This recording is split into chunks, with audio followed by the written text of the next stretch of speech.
Sa matinding init, isinisi ang pagkasunog ng 14 na metro ng kuryente sa Makato, Aklan. Bagamat wala namang nasaktan dyan at mabilis ding naapula.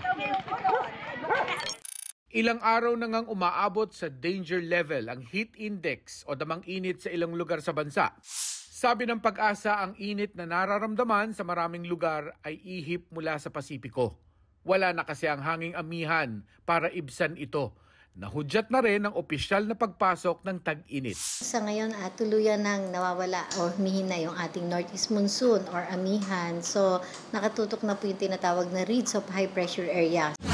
Mainit na pero asahang sa huling bahagi ng Abril hanggang unang kalahati ng Mayo ay mararamdaman pa ang nakasusulasok na 48 to 50 degrees Celsius na damang init. Hindi ito parang init ng oven o pakiramdam ng kinukumbulsyon. Ito yung hindi ka naman pinagpapawisan pero hindi ka makahinga at masakit ang ulo mo hanggang sa sukdulang mawalan ka ng malay. Ibig sabihin lang yan, maaaring mahihirapan tayo makapag-release ng ating mga pawis o yung sweat natin, hindi tayo mapawisin.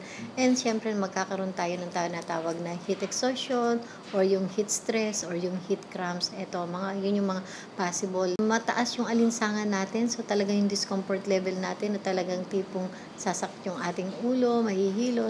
Ang good news, hindi inaasahan ng Pag-asa na aabot ito sa tindi ng init nung nakaraang taon kung kailan may El Nino. Asul na asul ang langit. Clear. Na pwedeng hanggang gabi, hanggang maulap na. Mataas na yung alinsangan mo.